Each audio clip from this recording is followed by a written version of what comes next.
it's really exciting to think about, because we talk a lot about having in what we call an unruly faith in your own potential, like in just a seemingly like unruly belief, like it seems like you shouldn't even believe this, but a belief and a faith in your own ability to be successful in whatever domain or pursuit you're chasing. But in this case, it's almost like an unruly faith in the potential of others. You know, and like you said, like that, literally that one swipe, like changed the entire course of your life. Right. And it could have so easily not happened. Absolutely. And, you know, I'm especially going through the past, well, really, there was a period of about a year and a half or 2 years where I leaned on my friends so much. And to have that level of support from them is unbelievable. Friends and family and things like that. But you're right, you know, like you have to believe, okay, I deserve a partner in life, and I will have a partner in life. But you have to be almost emotionally naked to have that, and say, okay, well, what will this person think of it? Well, and if they don't accept who you are, and this goes regardless of cancer or not cancer, then they have to accept you, no matter what. And it goes both ways. Yeah. It's kind of like the ultimate litmus test. Like, sure, if they can't handle it or it makes them want to run away, well then, okay, as much as that can hurt, you know, it's like, well, that probably means they weren't the right person. Right. You know, because the right person will not only be able to handle that, but want to share in that journey with you, I think is the key difference. And I think that, you know, really carries over to kind of a lot of the journey in general of battling through something like cancer.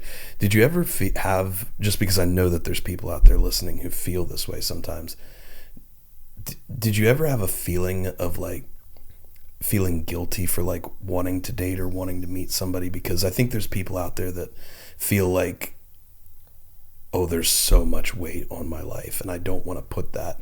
They may view it as a burden, like they're placing on somebody else. 1,000,000%. Yeah. 1,000,000%. So I thought and my instinct was to protect people from that. And that's how you get in trouble. Yeah. You know, because if you cannot rely on someone, then you don't deserve them in your life. Yeah. No, wait, I said it backwards. They don't deserve you. Yeah. So, like, if you are not with someone who can commit 100%, whether it's a friend or a partner or a family member, then you have to think, okay, well, maybe I put them on a different level. Maybe I'm not 100% close with them. Yeah. And maybe I share a different part of my life with them. Maybe I want them in my life, but maybe not in my inner circle. Yeah. That's a good way to put it too. Not everybody has to be like as intimately tied to your story as humanly possible. You know, you can give people different things and keep them in different places based on what serves both of you at different times.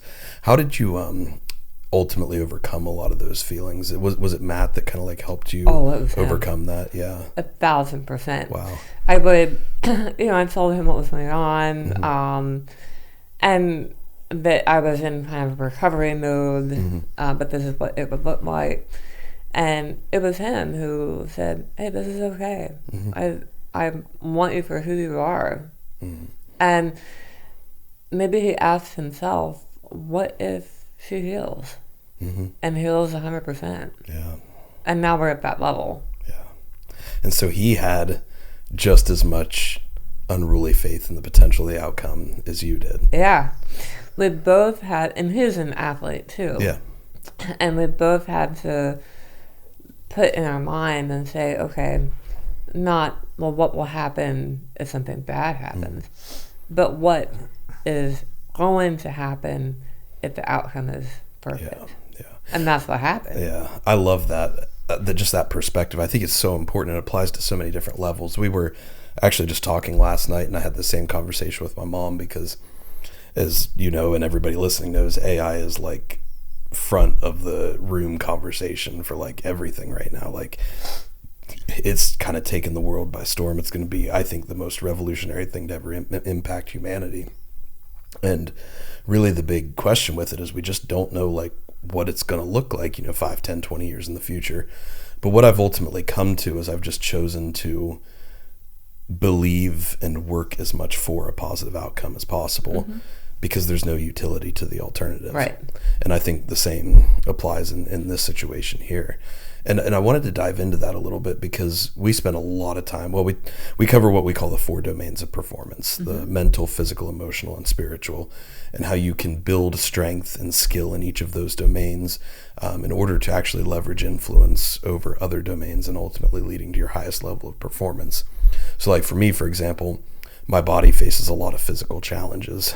Even though I've been cancer-free for a long time, dealing with a lot of repercussions from that cancer therapy as well as other environmental factors. And so my body is really not that physically strong at the moment and hasn't been for a while. But I've found ways to leverage like the mental, emotional, and spiritual domains in order to drive a higher level of physical performance than I would have been able to achieve otherwise.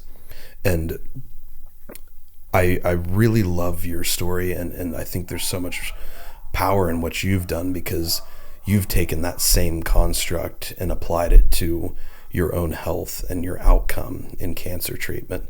And so I definitely wanted to like dive into your path in that and how you've utilized a lot of that area to help drive your health forward.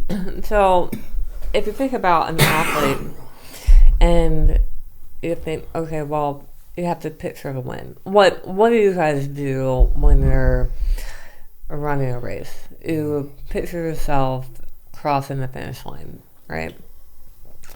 You have to do the same with your health, and the same with a relationship, and the same with any aspect. And I went through this journey with I'll call her a therapist, a really great person who guided me through it. And she was able to help me connect the mind-body element. And the body follows thought. And so if I'm an athlete and I'm hitting a baseball, I picture myself hitting the baseball. So put that with your health. Okay. Now I look a month out. What will my life look like in a month? And I picture that. And then I think, okay, well, what will my life look like in 5 months? And I picture that.